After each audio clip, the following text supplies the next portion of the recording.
Yeah, I don't think I'm, quite satisfied with how I've played yet. There's always room for improvement, and I think the biggest thing is knowledge with the game and trying to take as much as I can from Tua, Jacoby, Charlie, George. So trying to soak up as much information as I can, and you get limited reps on the field, so trying to take advantage of watching those guys and what we're talking about in film.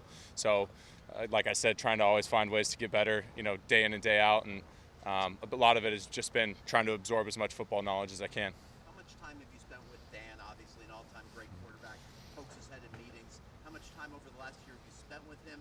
How has he been helpful to you? He's been awesome. Just even the first day I got here, I'm sitting in meetings with Tua, and he pops his head in and asks if he can sit down. I was like, that's Dan Marino. So it's been really cool to have him in the room and his insights, and then I love hearing him talk about how the game's changed. And so he's a great part of being in our room. Did he tell you how many yards he threw for today? No. He hasn't said anything like that, but he does love the phrase "pick a guy and let it rip." So we're trying to do that a little bit. Where's been the focus with Charlie with you about where he wants you to develop your game? I know everything, but any particular thing has been the focus? Like I said, nothing too specific. I think I've become a better athlete, and trying to mix that into my game a little bit, but also taking everything I can and just making good decisions and helping the ball move down the field rather than trying to take shots all the time or feel like I need to push the ball down the field when there's openings elsewhere due to the limited reps or whatever you want to say. But nothing too specific. Like I said, trying to soak up as much as I can with them. And how many teams called you after the draft in 2020, and why did you pick Miami? Well, so after the draft in 2020, I was in Tampa Bay, and I had quite a few calls, and being with Tom Brady was going to be a great opportunity. And Josh Rosen and I ended up kind of doing a flip-flop here. And, getting to spend time with Fitzy was amazing last year. He was so big for Tua and I both to learn from, and that veteran, presence in the room was amazing. And got to spend a lot of time with him, and so that was huge for my development. Now having another perspective with Jacoby and Charlie, is awesome. And so listening to quarterbacks talk about how much they love the game and the parts of it they love has been honestly my favorite part of being a part of this organization. I think Fitz volunteered in an interview that he gave some of his reps to you. I didn't even know that one could do that. It'd be like me giving my friend cookies or something. So what did you think of that? How did that play out? So early on when Fitzy was starting, he was taking all the one reps, and Tua was taking some of the scout looks or the twos, and then maybe I'd get 3 or 4 at the end.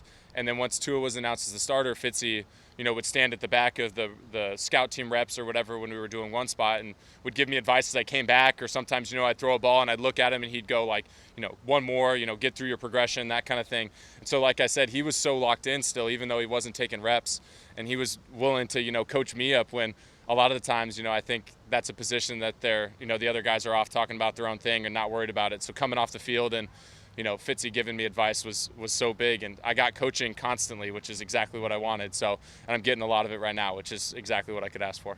Have you had any Power 5 offers coming out of high school? I didn't. I went to the University of San Diego and pretty much had to beg him to let me go there. So, and, I got a chance to be a starter for 1 year, and I think I made the most of it. And I think I'm getting better every day. So I'm excited to kind of see how we keep progressing here.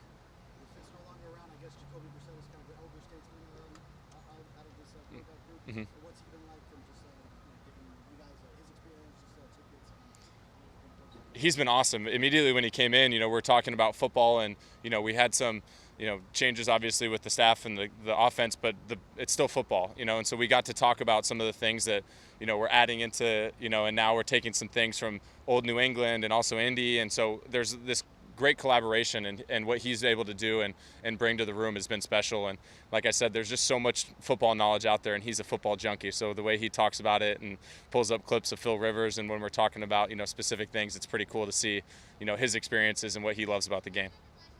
do you have sort of a picture in your mind of what your career arc would look like? Nope, right now I'm here and I'm getting reps with the threes, and I'm going to keep taking advantage of it. And if I get an opportunity in some of these preseason games, I'm going to give my best a chance to help us win and help us move the ball. And I think good things come from that. And every day I'm trying to come in and help the team win. And I think if I can find a role in helping the organization win, then there will be a spot for me. So what's it like to go? What do you get out of like a walkthrough practice in the middle of this training camp? What do you get out of a practice like that? There's so much to talk about. We got a lot of cover zero looks, so we talk about how we're going to protect it and how we're going to, attack certain defenses. And so it's really great to do it at a learning tempo where we're all able to kind of talk it through and get the reps without, the contact and obviously the physical nature that the game is. So it's great for the wide receivers, and then we can go in and watch the film and say, here's what we can improve on. Now when we're in a live setting, hopefully we don't have to coach it up, a second time. And so for the quarterbacks, these learning and the walkthroughs are huge. What's it like to go from where you were having to beat down the door to get in San Diego to now being on the NFL level? It's quite a jump. Yeah, it is. And, in high school, I thought I could play at a higher level, and I took the opportunity at the University of San Diego, and it was great to me. I learned so much of the West Coast offense, and I had great coaches there. And I think that's what ultimately got me an opportunity here was great coaching and being able to absorb as much knowledge of the game as I could.